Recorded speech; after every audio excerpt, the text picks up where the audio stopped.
Good afternoon. Today is Monday, the 16th of September, 2024, just after 1 o'clock. Welcome to UK Column News. I'm your host, Brian Gerrish. Delighted to have with me Diane, Rasmussen, McAdie, who will be speaking from Scotland, and Ben Rubin, who will be joining us from London.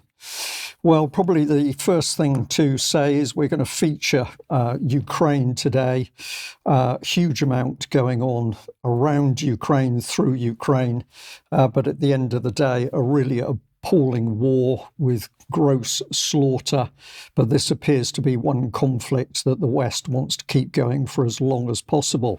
So it shouldn't surprise us that we've seen a huge amount in the press about the West providing more weapons, in particular missiles and storm shadows. But of course, if anybody else wants to bring their missiles in, Iran, for instance, where it's been rumoured that ballistic missiles have been transferred to the Russians, well, it's Western weapons good, Eastern weapons bad. But there can be no doubt that British politicians are desperate to escalate this war. And I'll just say to our viewers that on Friday's news edition with Mike Robinson, there was some really detailed information about what had been reported around Ukraine, and you can see this on the show notes from the UK Column website, but I've posted some of them on screen just so that world viewers of UK Column can get some idea of the detail. And of course the timestamps also go with this. So if you haven't seen Friday's news, I'd encourage you to go back and have a look at this. But let's start by featuring Admiral Bauer, who is the Dutch admiral who's in charge, the chairman of the NATO Military Committee. Let's hear his message about the wonders of Ukraine. The NATO Military Committee is honored to have been so warmly received despite the heavy rains in the beautiful Czech Republic. We're grateful to our hosts for bringing us here together at such a crucial time for our alliance. Today, the NATO military authorities discussed the two Herculean tasks that we need to undertake simultaneously.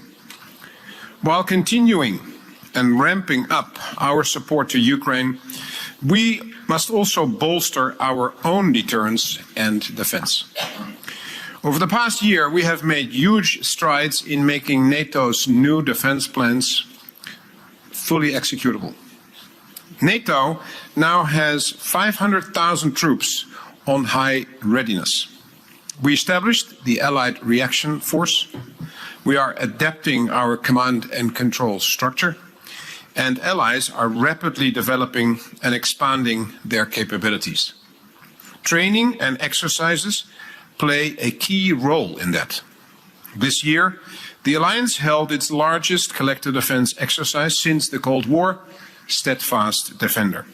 Over 90,000 troops from across the alliance exercised in Germany, Poland, and the 3 Baltic states.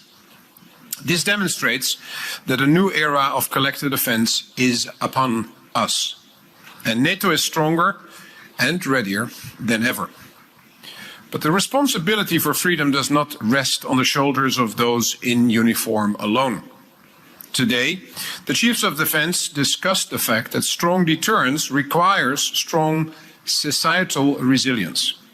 It requires a whole-of-society approach with a keen role for the private sector. Not only our defense industries, but our whole economies need to realize that peace is no longer a given. So an amazing statement there. Some of this is pure theatre, of course, because at the moment everything points to the fact that NATO is in a complete shambles, and this is why defence plans have got to be gripped. We can't produce enough ammunition. NATO stocks run out in some countries, all as a result of the attempts to prop up Ukraine. But what does he say to us? Well, you can expect war and more war to the extent that it's going to absorb the whole of Western societies. I believe this man man and his committee are extremely dangerous because nobody is talking about stopping the war in Ukraine. But maybe it gets worse because, let's pop this one on screen, we've got the Kiev Independent here. Zelensky to present the US with a victory plan in September. Things not going well for Ukraine in the war, but we are to believe that Zelensky and his team have come up with a victory plan. That's got to be presented to the Americans, because without the Americans there will be no victory for Ukraine. If we take a look here at another article, it gets interesting because there's been a big spat recently because it was suggested that Zelensky might actually accept a ceasefire on certain sections of the front, but this has been refuted in the Kiev Independent and here with Ukraine Pravda. Basically, Zelensky's communication advisor, Dmytro Litvin, has said that this was a fake story and that Bild, the German newspaper, hadn't seen the plan, and what had been reported was complete nonsense.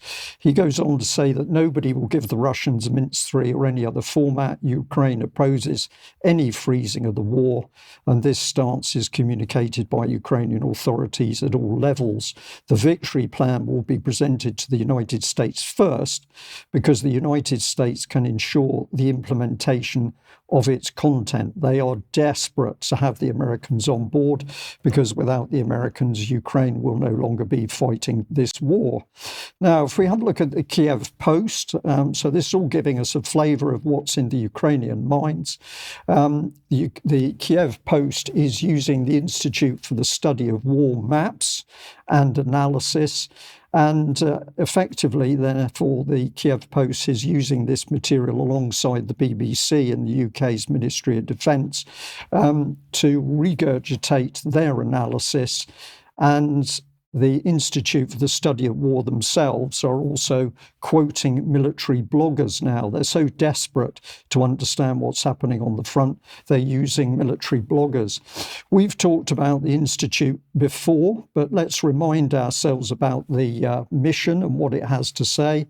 It says the Institute for the Study of War advances an informed understanding of military affairs through reliable research, trusted analysis, and innovative education. We are committed to improving the nation's ability to execute military operations. They're talking about the US, and respond to emerging threats in order to, quote, achieve US strategic objectives. So this organisation is all about US objectives, yet it tries to say that it's non-partisan. This is complete nonsense. Now, over the weekend, I came across this report from August, which is the Institute of War, talking about problems of restoring manoeuvre in the contemporary war of Ukraine. What it's really saying is the Ukrainians are losing, and they don't know how to deal with it. And it says that the United States and its allies and partners must understand and internalise the lessons of this war. So this is a battlefield laboratory, but the one thing this document does not talk about, apart from the odd word and certainly no numbers, is the casualty. But this is a battlefield laboratory which is a benefit not to the Ukrainians, but to the US, the UK and the West. And here's the reality. It states that the Russians have gone over to the offensive along the entire line and appear intent on continuing offensive operations indefinitely. But of course, we've been told over weeks and months, and indeed years, that the Russians had or were going to run out of shells, and they were to lose to the wonder weapons of the Leopard, Challenger and Abrams tanks, and of course the F-16s. None of this has happened, all complete nonsense and propaganda for the Western public. What it does go on to say is that Ukraine faces enormous challenges today and in the months to come, and they're unlikely to be able to initiate significant counter-offensive operations in 2024 and into 2025. So a Russian offensive at the moment has parallels paralysed operations by the Ukrainians. But what does it go on to say? This should be a time of experimentation that should increasingly let Ukraine challenge Russian forces for the initiative in parts of the theatre while exploring opportunities for future more substantial counteroffensive operations. And of course, as the West experiments, Ukrainian troops die.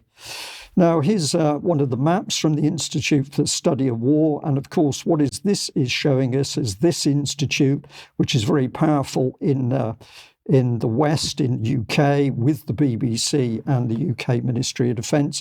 This is pushing for the use of long-range weapons, and it's showing you by the red marker pins where Russian targets are that can be reached by these new weapons. So this organisation is pushing extremely hard for these weapons to be used as part of the experimentation on the battlefield. And in this diagram, you can see how close these attacks can move to Moscow. So my question is, what would the West's outcry be if the Russian attacks were themselves taking place within 100 miles of London? But a lot of detail in these particular maps, and all of them are actually pushing for these weapons to be unleashed on Russian sovereign territory in order to keep the Ukrainian war going and the battlefield laboratory operating. It goes on here to say categorically that the West must provide Ukraine with long-range strike systems and the full permission to use them. And it also talks about missiles and drones, because essentially these things have to be used hand in glove. So this is one organisation highly influential in UK and the US, pushing for the use of these long-range weapons into Russia. And I'm going to restate that when you look at this report, there is absolutely no mention of circa 400,000 Ukrainian and 100,000 Russian dead. They don't feature because this is a battlefield laboratory for the West, and the fighting must continue for experimentation reasons until the last Ukrainian. Here's part of the conclusion. It says that helping Ukraine accomplish its task is vital for Ukraine's supporters as well. Unlocking the secrets, here's the detail, unlocking the secrets of effective warfare in the modern era will point the way for the future development of the war-fighting capabilities of the United States and its allies and partners around the world. So this is really sickening stuff, that the violence and the killing is to go on in Ukraine simply because the West's military-industrial complex can benefit and learn for future conflicts.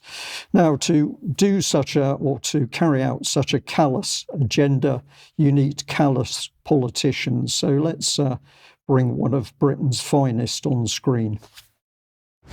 Keir Starmer has pledged £3 billion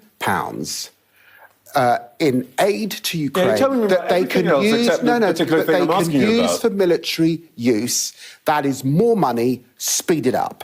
They have asked for further missiles. We have provided them.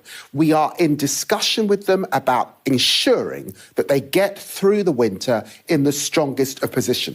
As for Putin, but they're not going to get through the winter if they're being rained down. Putin said Russian missiles from Iran don't send, raining down on them from Russian bases. Putin said don't send tanks. We sent them. Putin said don't send any missiles. We sent them. Putin threatens every few months to use nuclear weapons. It's totally unaccepted. We won't be bullied by Putin's shameless grandstanding. What he should now do is cease his aggression and leave Ukraine. That's what he should do. So some people in the UK column chat box, as we deliver this news, are calling this man a clown. Well, he may be a clown, but ultimately he's extremely arrogant, very, very dangerous. And ultimately it's beholden on the public of UK to bring this man to account. But this is the quality of politician under Keir Starmer, calling for direct attacks on Russian soil And what will the Russian reaction be? Well, they've indicated in kind. So very, very dangerous. But if that's Lammy, let's bring our old friend Boris Johnson back on screen. Mr. Johnson, do you have a message for Germany, for Chancellor Scholz? Do you think it's time for the long-range missiles coming from Germany? I think that Olaf has done extraordinary things already, but I do think that the towers needs to be deployed, and I hope very much that the German government will do that.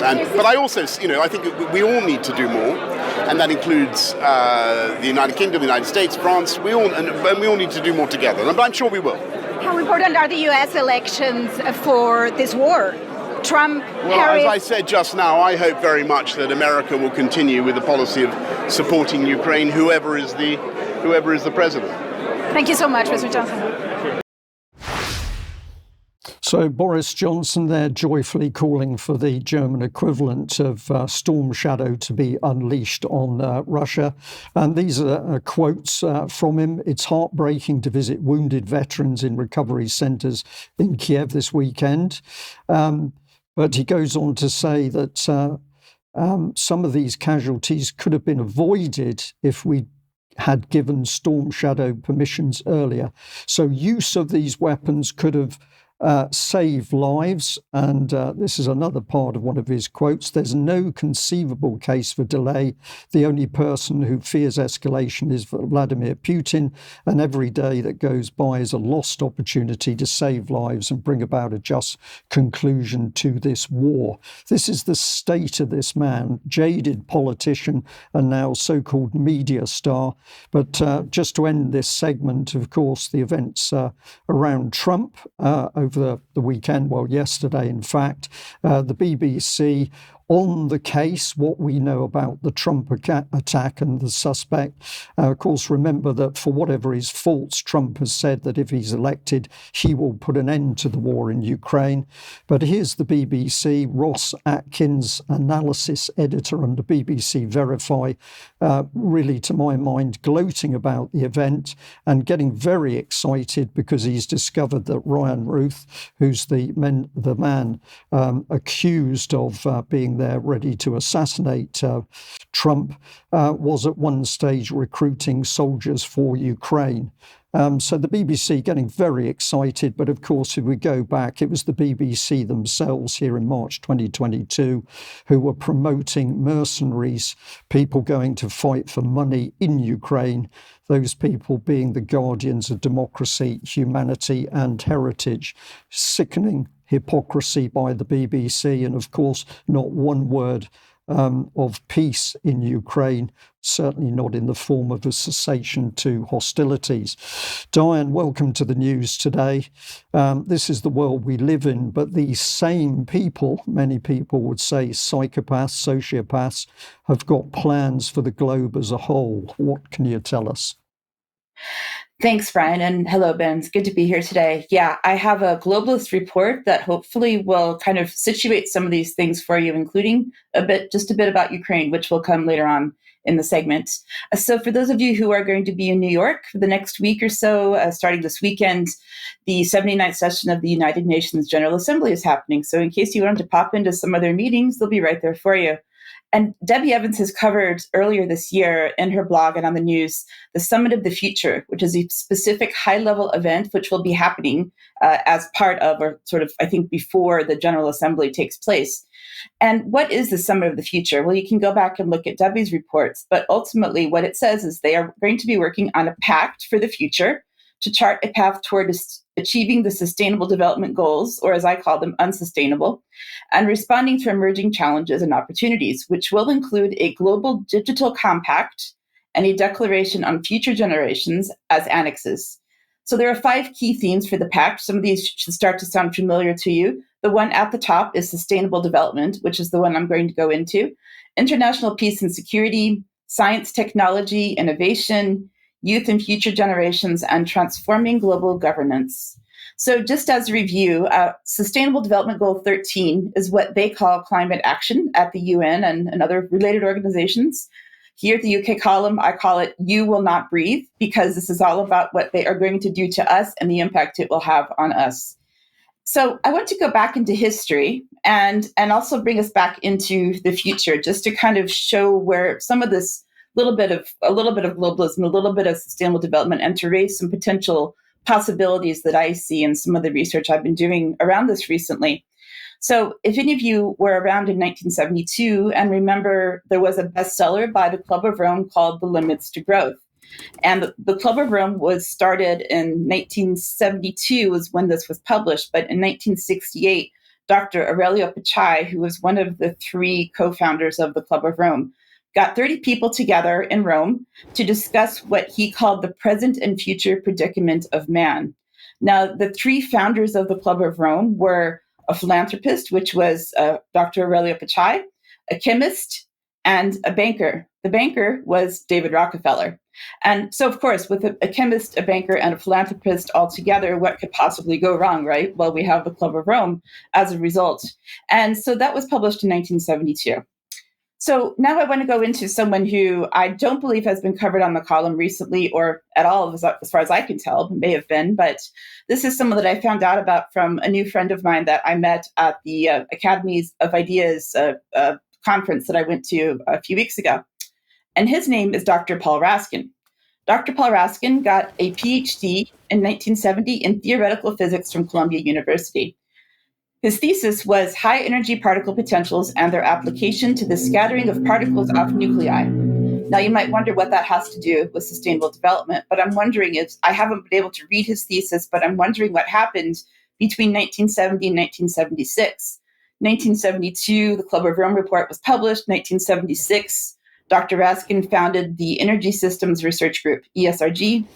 In 1980, he was part of a report that was sent to U.S. Congress called New England Can Reduce Its Oil Dependence Through Conservation and Renewable Resource Development. In 1990, ESRG became renamed as the TELUS Institute. And according to the website, they have conducted over 3,500 projects throughout the world, becoming internationally recognized in sustainable development. And that's since 1976. When they remember that TELUS, which was something that I think is interesting, and remember this for later, TELUS is also the word in Roman mythology for Mother Earth. So it's basically a sort of a Gaia, a Earth worshipping kind of elements to that name. In 1995, he convened the Global Scenario Group to explore the requirements for a transition to a sustainable and just global civilization. And as of 2024, he is still alive, and the TELUS Institute is now embarked in a new phase, reframing our programs around the larger mission of advancing a just and sustainable planetary civilization. So I believe we have a video here of a bit of an interview with Dr. Raskin. If we can play that, please. When we discuss scenarios, we talk about three broad channels radiating out into the future. One we call conventional worlds, basically an evolutionary sequence of events despite hiccups like the current meltdown, that the basic paradigm and values persist into the future. The second channel is barbarization, in which markets and policies are unable to cope with the crises, the chaos and the social disruption and the environmental deterioration that is induced by conventional worlds. And you have futures of catastrophic disruption. And the third we call great transitions, where people rise to the possibilities, to the promise of this planetary phase with new values and new institutions, and development steers towards a more fortunate form of civilization. So we have here a slide that just kind of shows, this is also on their website, The Great Transition, which is a project of the TELUS Institute and colleagues. So basically saying that trends and forces that are going on in the world lead to these potential three scenarios. So the scenarios are basically things that could happen. We could kind of stay on track to where we are. We could fall into barbarization where everything falls apart and everyone's poor and hungry. Or we could have these wonderful great transitions, which I believe are related to Marxism, as we'll see next. I won't go into a lot of detail. All of these things are in the show notes if you really want to go into the detail. I've done it so you don't have to, fortunately for the rest of you. But basically, they're pushing the line of equity to show that the great transitions scenario that they have come up with will be the most equitable, which of course, equity, as a reminder from last week from Ben Rubin, saying woke Marxism, equity means we all end up in the same place, which means that we will no longer have wealth. They're trying to do away with capitalism and replace it with communism, which I've found a lot of evidence for as I've gone through this. In the Great Transition 2002 document that they wrote, again, these are all online, freely available. We had the takeoff of the planetary transition from 1980 to 2000, when we had all this climate change, the advent of the internet, the collapse of the Soviet Union, and so on. And you can see from 2000 to 2050, by the time we get to 2050, we've already had the transition. So according to them, we're in the middle of this transition as we're going through it right now. Dr. Raskin published a book called Journey to Earthland, and this and the other publications were published by the Stockholm Environment Institute, which is a research institute that tackles these environmental challenges. So obviously they're all over the World Economic Forum website, and they have locations throughout the world. One is in New York, one is in Oxford, in case you want to stop by and say hello. They worked together with the Tellus Institute for several years, and you can see a lot of evidence that throughout all of this documentation as well. So there's a copy of Journey to Earthland, where he says that Marx said that people make their own history, but not as they please. Historical necessity curbs human freedom. So that's an important point to remember for later. And we see further on in the Great Transition documents, we see a couple of papers directly quoting Marxism and ecology. And these papers point out that Marx's theory was ecological sustainability, came from Marx, which says this is the crisis of the earth, which needs to lead us from capitalism to communism. And that is central to his view of communism taking place, replacing capitalism, essentially. So where does that take us to from here? Now we look at, we have on the United Nations, where they cited Dr. Raskin's work in 2018, the role of civil society in advancing global citizenship, and just to show that, that his work is being used, even though we may not necessarily know who he is specifically, but his work is very influential. So coming back to 2022 and back to the Club of Rome again, we see in this book, Earth for All, which is a 50-year update to the publication that they started 50 years ago. So Earth for All uses the limits to growth and planetary boundaries framework. So planetary boundaries were something that came up during the work in the past with the Great Transition and colleagues that worked directly with Dr. Raskin, and we can see this in the document. So let's see a little bit of a video clip, parts of a video from the Club of Rome, who does, by the way, have a YouTube channel, and see what some of the authors from the Club of Rome said about this work. We are proposing 5 turnarounds paid for by the 10% richest people in the world. If we put in place the 5 turnarounds that we talk about, the focusing on inequality, the focus on poverty, the focus on empowerment, and then food and energy as the 2 key resources that will keep us alive as we're faced with some of these ongoing crises, then we actually could get ourselves out of this mess. And the interesting thing with these 5 turnarounds is that they can be scaled from communities to cities to sectors, nations, regions, and then globally. So that's what we were looking for, like a fractal set of fractals that escalate or percolate down from the global economic system all the way down. I'm absolutely convinced that the Ukraine war will help us to accelerate the transition away from oil, coal, and natural gas. So we could see an energy democracy where local sources, microgrids, local areas don't have to rely so much on the global fossil energy system. What we're facing is not an environmental crisis.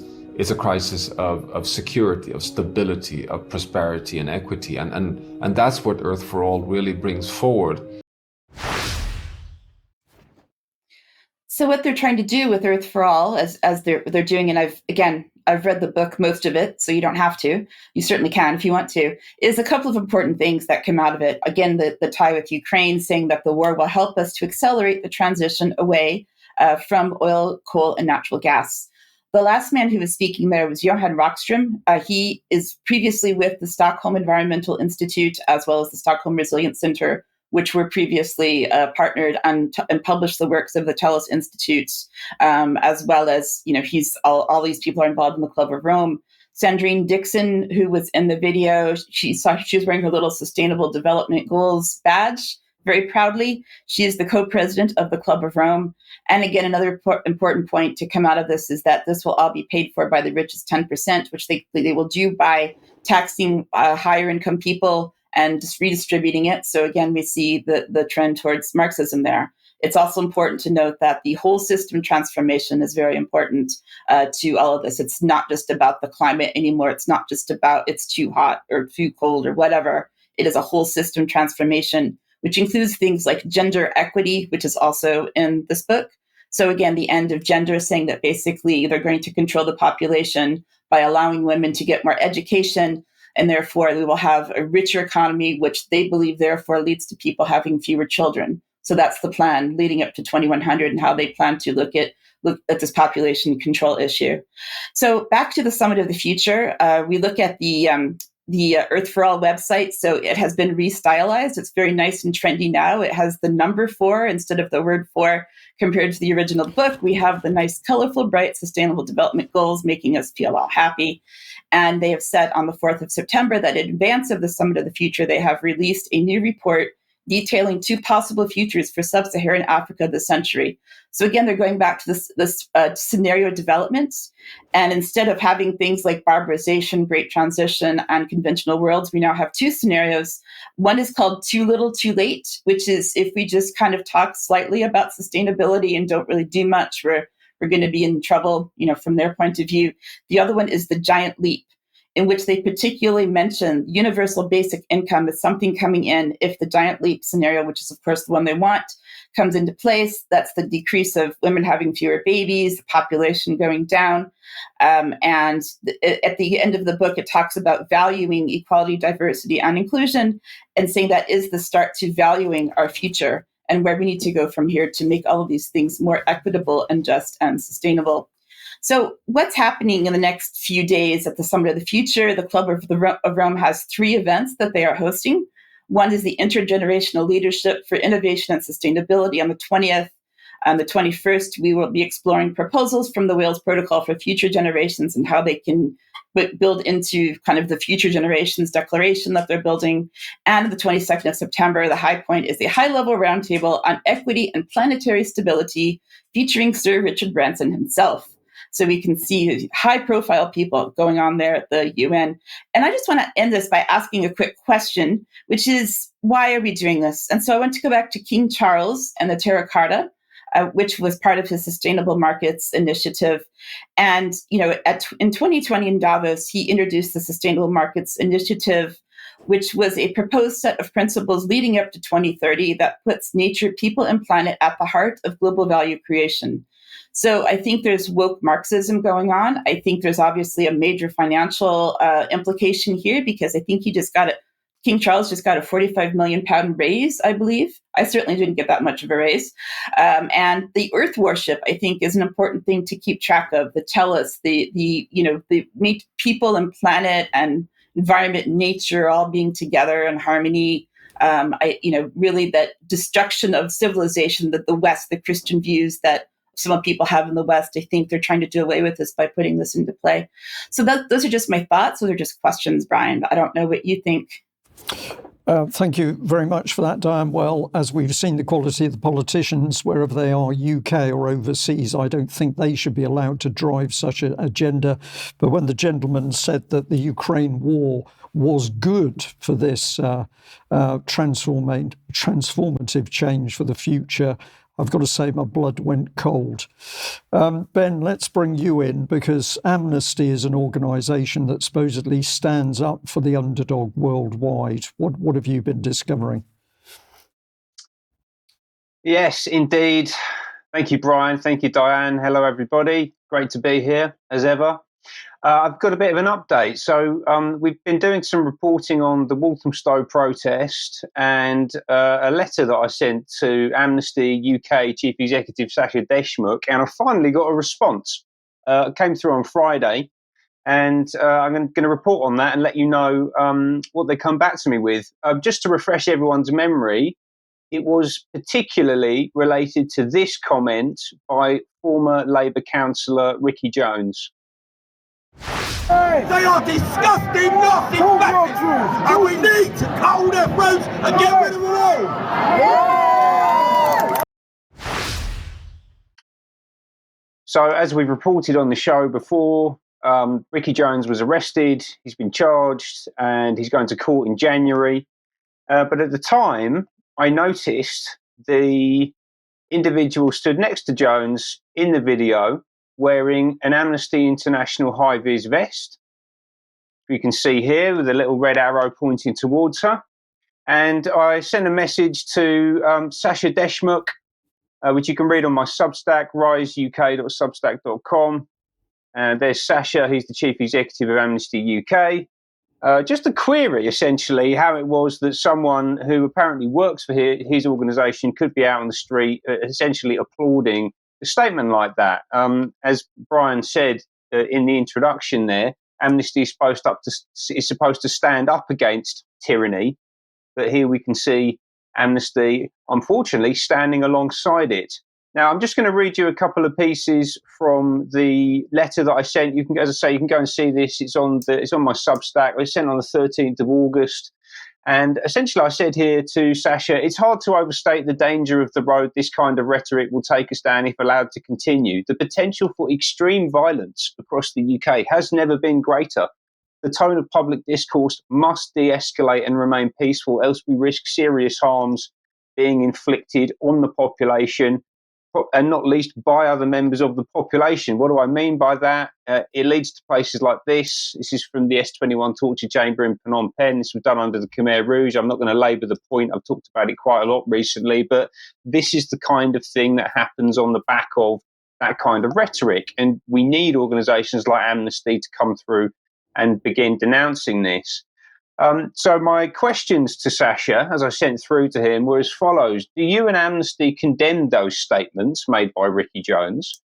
Can you confirm whether the woman in the video wearing the Amnesty top is Ulrika Schmidt, who is the Amnesty UK country coordinator, as we found out after the original broadcast? And if the woman is in the video is Ulrika Schmidt, can you confirm whether she will be asked to resign her position as Amnesty UK country coordinator? Fairly reasonable questions, I think, given the tone and the content of what was said there. Now, that was over a month ago. And I know from people in my Telegram channel that they were sending in comments to Amnesty asking for a response, and they were getting replied to within 24 hours. So this is obviously my message being escalated up the chain of command. And I finally received a message through from this woman, Kai Akram, who is the media and PR manager. She's been acting up as head of media since January 2024. She's the main point of contact for Europe's human rights issues for the UK press. And she sent me this message, which I'll read out in its entirety. I think it's important to get the whole thing across. So, dear Ben, thank you for contacting us. We issued the following statement on the 8th of August. Members and supporters of Amnesty UK attended yesterday's massive anti-racism rally in Walthamstow. The activist in the video has made clear to us that they were distracted and hadn't heard the speaker's comments when they applauded generally with the crowd. The speaker at the event is not affiliated with Amnesty, and we strongly oppose violence and any kind of hateful speech. So that's the boilerplate that was sent out at the time. On their website, I didn't see that on any of their main social media feeds, whether it's Twitter or LinkedIn or any of the other places where Amnesty UK publishes information. I didn't see that communication. They've just been sending it out on emails. That's really important. Distribution is absolutely critical here. Now let's continue. Going back to the letter here, we can see that in addition to the boilerplate response, they've added in a few extra items. So the woman in the video is Ulrika Schmidt, so that's been confirmed, who is a volunteer activist. She's not a member of Amnesty staff, right? Well, as I understand it, she is the UK country coordinator. So there's a bit of confusion here about what her role is and whether she has a formal position inside the organisation. Sounds like she does work with them, but she's not being paid by them. So maybe there's a bit of a grey area there. She goes on to say, Ulrika was subject to threats following the release of the video, which are of serious concern. You can find more information here. I agree, they are of serious concern. She shouldn't be being threatened. Nobody should be being threatened. That's the point of this. And we did report on that, actually, in a subsequent broadcast. And she then goes on to say Amnesty UK did not play a role in organising the rally. And then we have this statement at the end saying, we strongly oppose any kind of hateful speech, including the statements made by Ricky Jones on the 7th of August, which feels like a success to me, actually. It feels like a step in the right direction anyway, because they haven't actually formally distanced themselves at any point up to now from the statements made by Ricky Jones. And I think it's very important that they do that. But I don't think that this is anywhere near enough, to be quite honest with you. I think the first issue that I have is that this has taken a month to come to me, for a start. I mean, we're dealing with national security issues, let's be honest here. So that's not a quick enough turnaround time. It also hasn't come from the top, right? And Sasha Deshmukh knows where I live, right? He and I are connected on LinkedIn, and last week he actually viewed my profile on LinkedIn. It allows you to see that. So I know that he is engaged with the issue, and yet he's decided not to send the message himself. He sent it via his media communications team. I don't think that's good enough. As I said in my original letter to you, Sasha, if Amnesty are to maintain any level of credibility on this crucial issue of human rights, I think that you need to make a firm public statement, and we need action as soon as possible from yourself and the organisation, and not just in my inbox or on a PDF on a website somewhere where journalists can go and get it if they want to. This needs to come from your main communication channels, and it needs to be weaved throughout your entire communication strategy, because unfortunately for you, you're sitting right at the heart of very dangerous potential conflagration of ideologies and rhetoric that I believe presents a serious danger to national security and to the British people.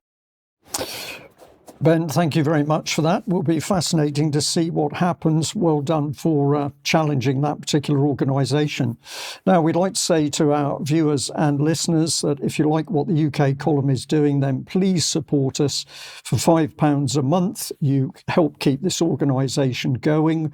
We really want to expand the amount of material we cover and the number of people we can put in front of a camera. So we are there to get news and information out. We're there to support and protect people wherever they are in this country and indeed overseas where we can. And the truth and facts is the important weapon. So if you haven't joined us, £5 a month makes you part of the team. And we'd also like to say, please share our material. It goes out on Twitter accounts and BitChute and Telegram, but we are constantly aware that we are under covert censorship, if we call it that, and so for people to share our information, that's extremely important. You can also support us by purchasing from the UK column shop. And if you haven't had a look at the online shop, then please do visit. And we'd also like to encourage people to buy a copy of the Agenda 21 Your Life in Their Hands booklet. This has been an enormous success, but there are still copies available. If you haven't got one, please consider buying one. Now, tomorrow we've got the second part of the interview with Debbie Evans and Dr. Sabine Hazan. And that'll be going out at 1 o'clock. And Dr. Hazan will be talking about the gut and how important the gut is, and why gut feelings are important. So if you've seen part 1, I'm sure you want to see part 2. Let's just have a little look at a clip from part 2 to get a feel for what she's talking about. And you can see the narrative, changing a little bit. When they started talking about the vaccine injured, now you start going, well, are they trying to use the vaccination to create chaos again, to make people panic, to blame, a political candidate? You could see the narrative. This is all this whole pandemic, all this about viruses and everything. Once you put healthcare in the limelight and it becomes about the price of a stock, then you've lost healthcare. That's it.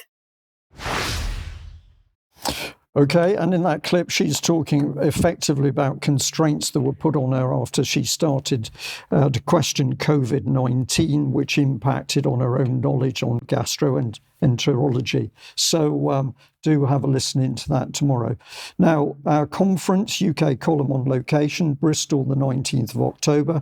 Tickets are still available, but they're selling quickly. So if you haven't bought a ticket, please consider getting one. And a great range of speakers, and also the opportunity to meet and speak with the UK Column team themselves. We are really looking forward to it, and we hope you'll come and join us. Now, I'll just say that Mike Robinson and myself will be talking in small slots at the Heritage Party conference. That's Saturday the 28th. It's a ticketed event, and you can get details via the office at heritageparty.org. So have a look at that. And this is just one of the small parties that we are supporting. Now, back to the subject of Ukraine. And of course, one of the things that Ukraine is doing at the moment is sucking up huge sums of public money from the UK and other countries around the world. So this is gov.uk talking about the Defence Secretary welcoming the Ukrainian counterpart to UK and confirms £1 billion milestone in the UK-administered fund. But if we have a look in the text that goes with this article, we see that UK is now basically saying that there'll be £3 billion of UK aid for Ukraine per year for as long as it takes. This is the real agenda of Starmer's state. It's keeping that war going, but we get some idea of the sheer destruction by having a look at the World Bank financing.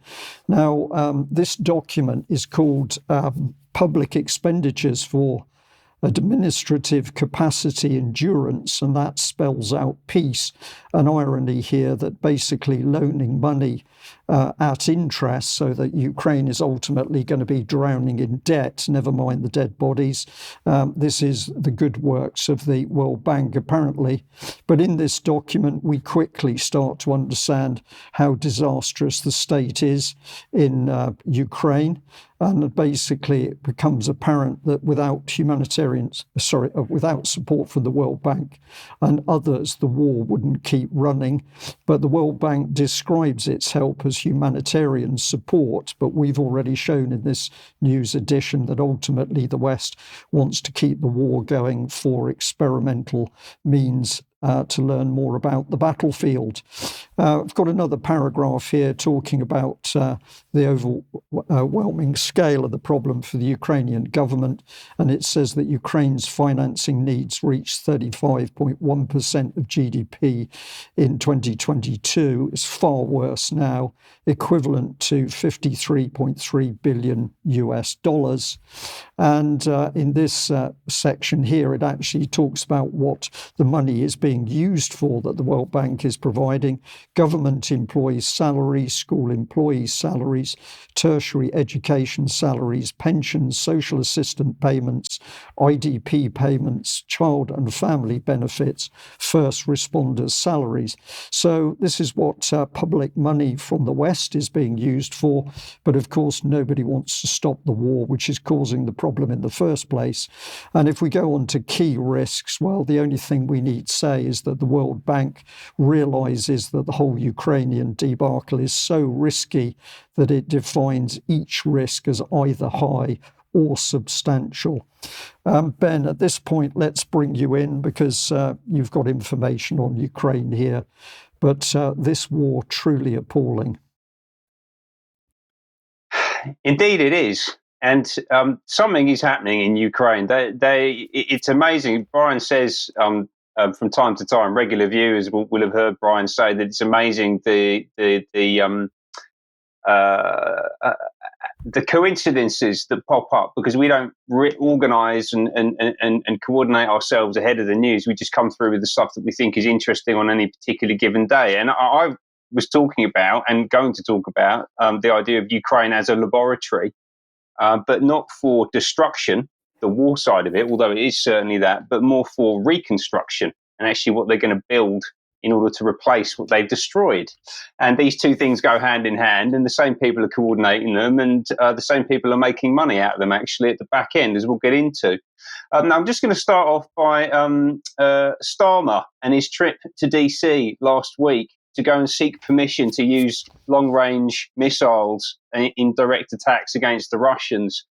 Incredibly, that was refused. I think everyone was caught by surprise with this, that Biden said that he didn't want to give us permission to use our missiles. I think that tells you something about the state of US and UK relationships.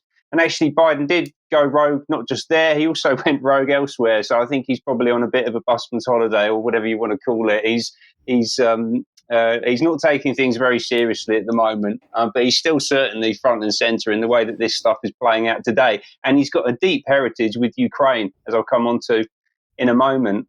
Let's just nip back to this photo of Starmer and his trip to DC. And actually, I'm less interested in Starmer right now and more in this woman in the background we can see here, who is Karen Pierce, DCMG, UK ambassador to the United States. Now, we sometimes hear this term deep state, people behind the scenes calling the shots who work across administrations who you don't vote for and you can't get rid of. Well, Karen Pierce certainly falls into that category for my money. We've got a couple of clips here that I'm just going to play from Karen Pierce speaking at Chatham House at the end of last year about American power. It's overwhelmingly in our interest that America remains the leader on the world stage. That's not to deny China her place. It's not to say we have to have a unipolar world, but we have all benefited enormously from American leadership. And whoever wins in 2024, I think the one thing we should all be doing is urging no retreat in that leadership. We've all benefited from American leadership. It's an interesting turn of phrase. And I don't think that she means from Biden or Obama necessarily, but actually from organizations like this, right? I mean, this is the American empire. She was talking at Chatham House there, but which is one of a number of secretive groups that sit above national governments, that call the shots, pull the strings. In this instance here, we can see the Bilderberg meetings where David Lammy attended last year, probably getting his marching orders to come out and promote further conflict in Ukraine, as we saw earlier in the show, but also the Council on Foreign Relations, the Trilateral Commission, where Keir Starmer is a member. And how does Karen Pierce believe that this American empire should use its power? Let's go back to the clip from Chatham House. America could use that power even more to champion open societies. There is a constituency there among the silent majority of the middle ground, so-called middle ground countries. We don't, I think, do enough to address their concerns about how they manage things like AI and a multi-sector public, private, civil society approach. And we could do more to help them with that. So a multi-sector public, private, civil society approach is what's required. We've talked about public-private quite a bit. That's the technical definition of fascism. But she's added in civil society there. And that essentially means large philanthropic groups like the Open Societies Foundation, which is a term that she used at the start of that clip, which is an organization run by George Soros, which promotes open societies and a radical transformation of the West, as we've been talking about. And a lot of that centers on Ukraine, because the Open Societies Foundation at its core is built on this organization, the International Renaissance Foundation, which George Soros founded in Ukraine in 1990 as he was going around picking up the pieces of the former Soviet empire in order to build what he calls himself the Soros empire. And there was one person in particular who was very involved in that, and that is Biden, according to Soros himself. Biden is absolutely front and center in what has been happening in Ukraine. And what is happening in Ukraine? Well, we talked about the war, but there's also a reconstruction happening, and it is extraordinarily profound. We can see here Stephen Jensen, the country director for Ukraine at the Tony Blair Institute for Global Change, describing this as the most important geopolitical event in the world since the end of the Cold War. He's not talking about the conflict. He's talking about the reconstruction. He's talking about building what the BlackRock CEO Larry Fink has described as a new world order. Right? This is language that's coming from the people running the system. What does that look like? Well, a lot of it's about digitization. So we can see here Mikhailo Fedorov, who is the Minister for Digital Transformation at Ukraine, saying that Ukraine 2030 will be the freest and most digital country in the world, without bureaucracy, but with a strong tech industry, cashless and paperless. This is the future world that we are building. And let's watch a short video describing that world in a bit more detail. Сьогодні вранці президент Путін оголосив проведення спеціальної військової операції на Донбасі. Росія здійснила удари по нашій військовій інфраструктурі. Let's look 8 years ahead. 2030. The history of the new Ukraine is studied all over the globe. Why? Because Ukraine became the most digital and convenient country in the world. Scripts have replaced bureaucrats. 500,000 former public servants are successfully integrated in the new economy. No more red tape, but paperless. No more banknotes, but cashless. Yes, we became the first country to abandon paper money. Ukraine now has the best tax system for the IT industry and the most affordable e-residency. Thanks to Ukrainian engineers and programmers, the R&D centers of the world's top technology companies operate successfully, and Ukraine ranks first in the world by the number of startups per capita. Ukrainian courts are guided by artificial intelligence, and all notarial acts take place online. Ukrainian customs is fully automatic and the fastest in the world. Customs clearance and car registration can now be done in 3 clicks from your smartphone. Because of war and internal migration, we have built the most flexible and modern digital education. Brave military and civilians get quality treatment with modern remote monitoring and e-health systems. Ukraine also has the most effective cyber defense in the world. After the horrors of 2022, Ukraine focused on security systems. Now every production facility has its air defense system, and the sleep of Ukrainians is protected by an ultra-modern Iron Dome. The Ukrainian government is digital, more like an IT company in terms of the efficiency of implementing decisions, and one can register a land plot, start construction, open a business or get a license, and register a car or real estate from a smartphone, automatically, in 1 click. Ukraine is the freest and digital. This is all because international partners and the world's leading technology companies supported the Digital for Freedom initiative and united to help Ukraine recover through digitalization. Building a new Ukraine together, free and the fastest, brave and digital.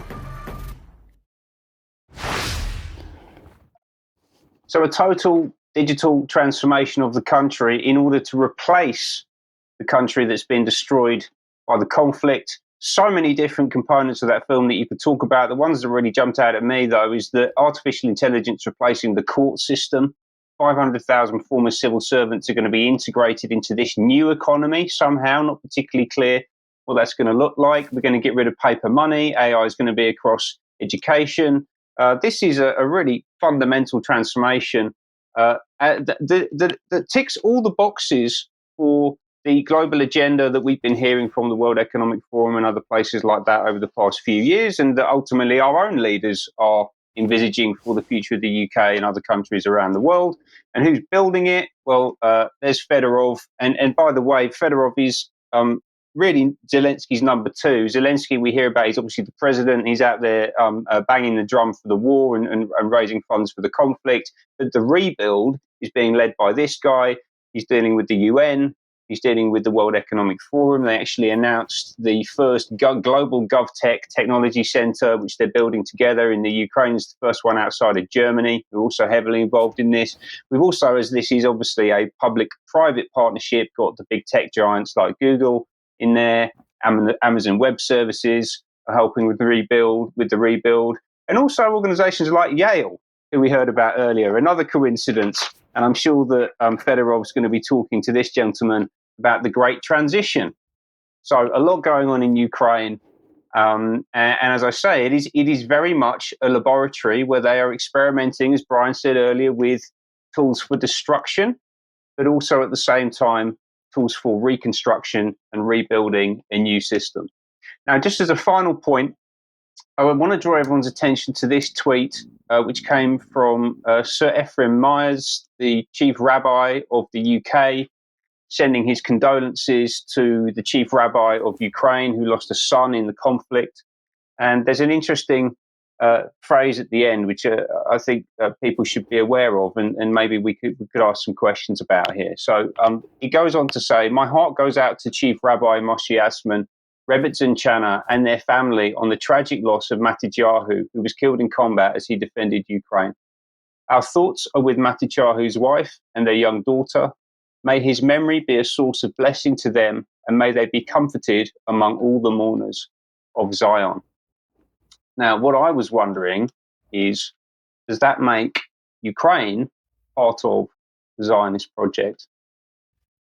That's a very good question, Ben, and there's lots to be discussed around that. I think time prevents us from doing that in today's news, but we can certainly cover a bit more in UK Column Extra in a few minutes. But before we close the news, Diane, let's bring you back. And just very briefly, have we got an opportunity to criticise what's going on as a member of the public, or indeed an academic? Is there freedom of speech? Has said definitely not. We did have one of the few good things that the Tories did was they got through Higher Education Freedom of Speech Act 2023, which was supposed to kind of prevent these kinds of things from happening, to allow us to speak out without having to worry about lawsuits or getting in trouble in some other way. And so this was officially supposed to come into effect on the 1st of August, 2024. But I want to go back just to a quick video that happened with a debate in the Commons last week. There was a question raised to our Secretary of State to ask what assessment she has made of the adequacy of levels of academic freedom in higher education. So this is just the end of the debate, just one question and her answer. In more detail. Shadow Minister Gagan Mahindra. Thank you, Madam Deputy Speaker. Can I welcome the Secretary of State to her place? The Higher Education Freedom of Speech Act 2023 would have ensured that universities in England have the tools they need to deal with interference and threats to freedom of speech and academic freedom wherever they originate. Now the Act will no longer be implemented by this government. Will the Secretary of State clarify to the House what her alternative plans are to protect academic freedom in the higher educational sector? The Honourable Gentleman will know that freedom of expression and academic freedom are incredibly important. There are duties that the Office for Students sets out. Many of these principles are already enshrined in law. But I want to make sure that we get this right. And I'm confident that the Honourable Gentleman would not want to be in a position where the Act might have opened up the potential for hate speech, including Holocaust denial, to be spread on campus, something that the previous Minister in the last government was unable to rule out.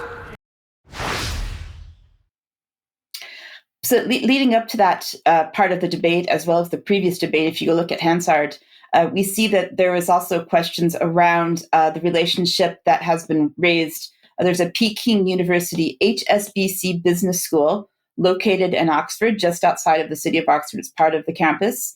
And it's the first overseas campus of the UK, in the UK, from Peking University from China. And it states on their website, which you can see easily, that the core value of this university is of global vision and China insight. So there were questions raised before that, part of the debate around, is this because we have authoritarian control over a university that is now located as part of its campus here in the UK? And she kind of diverted the question by going back to the possibility of Holocaust denial being a reason for hate speech, and that's why she canceled the implementation of the legislation. So several academics, including the Academics for Academic Freedom group, which I'm a part of, as well as we now have the Students for Academic Freedom, which is great. We have several thousand of us now have signed this open letter to Bridget Phillipson, pointing out that we were very upset, obviously, to see that this has been canceled, and that a report published earlier this year by the Academic Freedom Index placed the UK 66th in the Global League table of academic freedom, lower than Peru, Burkina Faso, and Georgia, and many other countries. So no, Brian, no, we don't have academic freedom here, and we're not allowed to say anything about things that we don't necessarily agree with here in the Western culture any further. Okay, Diane, thank you for that. Ben, thank you also for your segments today. We're in very, very troubled times. Clearly, freedom of speech is under major attack, and that's one of the reasons why we would say, if you like what the UK column does, then please support us with that monthly membership to help us not only keep going, but to expand and to challenge what seems to be in store for not only the UK as a nation state, but also for nation states worldwide. We'll end there. Thank you both for joining me. If you're a member of UK Column, stay on and we'll be back for Extra in a few minutes. Other than that, we'll be back for Wednesday's news at 1 o'clock Wednesday. See you then. Bye-bye.